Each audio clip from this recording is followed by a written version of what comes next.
Welcome to Search for Signs. My name is Gary Willing. If this information interests you, please press the like and subscribe button and press the bell for notifications. If you could go back just a few thousand years or so and interact with the people of that time, I think you'd really be surprised at how limited their knowledge was of the world around them, of themselves, how superstitious they really were, how they had no real science to speak of. It was all just based on their spiritual beliefs or myths.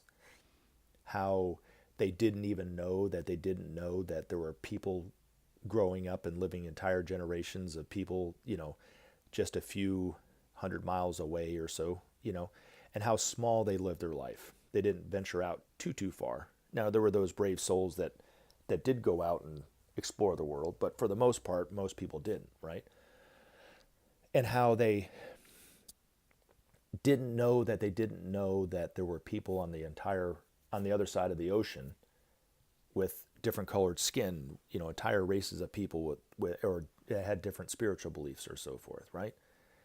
Now, if you look at it from that perspective, let's put it on us for a second, right? Of people of today. I think if somebody were to come back from 2,000 years from now and come back to today, they would be just as shocked at how limited our knowledge is of the world, how separate we live from each other, even though we have a technology that we can communicate all the way on the other side of the planet, and whether it's a phone or a video conferencing or whatever, they'd probably also be surprised at how little we know somebody living right next door to us, or somebody even in our own household, for instance, right? How little we care about that other person across the street from that is growing up just right across the street. How dirty our cities are, how polluted our environment is, and we just let it happen.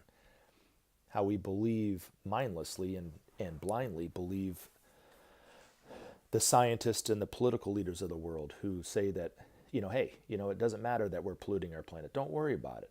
As long as we're making money, we're fine. So we're trading our own health for profit. And they would also be surprised, I think, at how similar the barbarians of today are from the barbarians of the past. And like I always say, the only difference between the barbarians of 2,000 years ago and the barbarians of today is soap. The barbarians of today have nice suits and silk ties and live in big houses and have planes and nice cars and stuff, but yet mentally they're just as barbaric as the barbarians of our past. They might not have physical blood on their hands, but they have figurative and symbolic blood on their hands, right? And Maitreya, coming into this world, into the modern world, the way that he is, speaking on TV the way that he has been over the last 9 years, the reception has been slow because of how we live our lives, the consciousness, and how limited the consciousness of the people is of today. Now, what's going to bring it all together is the system of sharing. That's the first step. Maitreya says men must share or die. And it's not that an outside external force is going to kill us. We are going to kill ourselves, because unless justice reigns in the world where everybody has food, clothing, shelter, health care, somebody sooner or later, somewhere, is going to start a war that's going to involve all the nations, and it's going to eventually be nuclear and wipe out all the planet. Or the scenario, just as likely and just as horrific, we keep going on in the capitalistic ways that we're doing today, and there'll be no more trees, or we'll live in such a polluted environment that all of us are going to die off and get, from illness or whatever, right? But yet it doesn't need to be like that. Maitreya says it doesn't need to be like that at all. The way forward is very simple. Share the world's resources. Now, if you talk to somebody who lives in this country, in America, I'm an American, so, I talk to them every day, right? and you mention the word sharing the world's, the phrase sharing the world's resources or sharing or whatever, the first thought is, oh my gosh, that's socialism, that's communism, that's bad, that's bad, bad, bad, bad, bad. Oh, no, no, no, we can't have that at all. They have visions of tanks rolling down the street with a red star on the side, or whatever, right? People calling each other comrade, I guess, I don't know. And how, if they don't have that view of it, they think that an external organization is going to come take money out of their account, whether they like it or not, right? And give it to somebody else. And that's not what the masters and Maitreya are talking about. The way that they see it, the best way, is for a division of the United Nations that has some kind of oversight, but each nation would give an inventory of what it has in excess and what it needs. So every country, according to the masters, every country without exception has needs of something and also has excesses of something, no matter how small the country is. Now, great countries like the United States that have a lot of resources, or China that have a lot of resources, or so forth and so forth, they can put in more excesses because they have more excesses. Now, a war-torn country like Iraq that's been ravaged by war for 2 or 3 decades now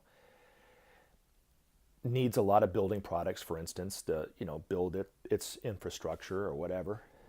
But yet they have a lot of gas or natural gas or oil or copper or whatever they have. They could give a little bit, not everything, but they could give a little bit to the common pool, and then a country like Zimbabwe might be able to use that oil or whatever and give some food or whatever they have in excess to Iraq or another country. And it would be like a lease-lend kind of thing. Now, according to Maitreya, if we just did that one thing of sharing, it would start to engender trust in the world, where countries wouldn't distrust one another as much as they do today. I mean, this country, the United States, distrusts every country on the planet. Even our allies, right? I mean, that's why we build up and and spend more on just our military than the top 25 nations combined. And I think 23 or 24 of those nations are our allies. It's crazy. We waste such a creative opportunity and all the ingenuity of our scientists and our people on building greater and greater weapons rather than having an atomic bomb that can blow up the world 1 or 2 times over. Well, why not make one that can do it 100 or 300 times over, right? It's a gross waste of resources. Now, individually,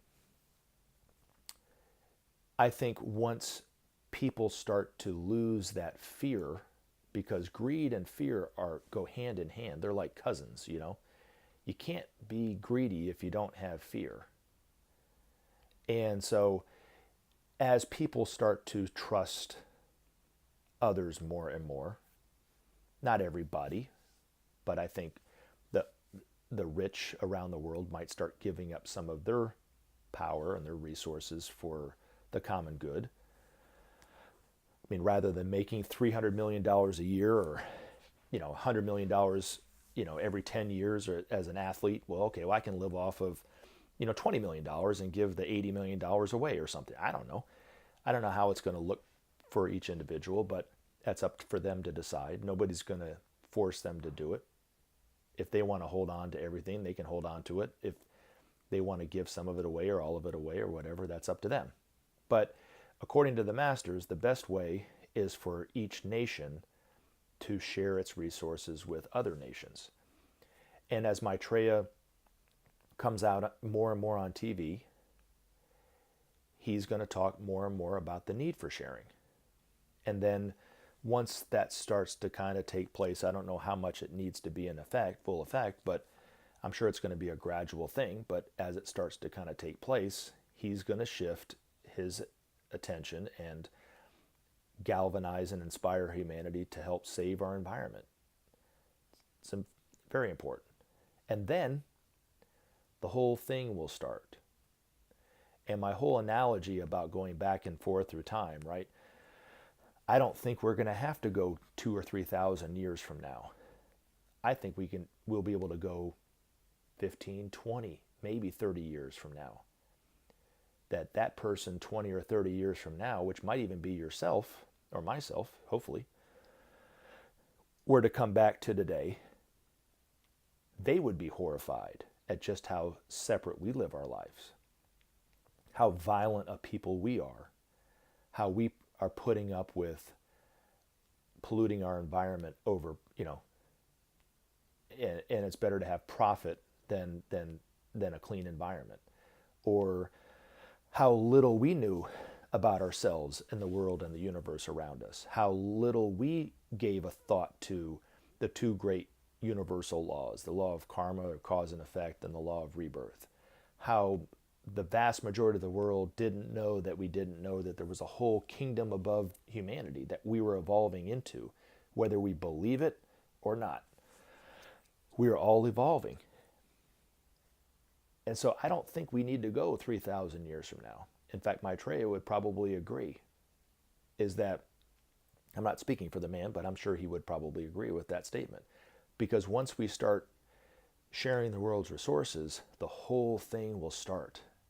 And it'll be like a huge snowball where a lot of the changes that we see in the world and want in the world, I'm sorry, not see in the world, but want in the world, will take place rather rapidly. So again, and as always, take action. Help SOP save our planet. Thanks for listening, and we look forward to talking to you again in future videos. Have a great day.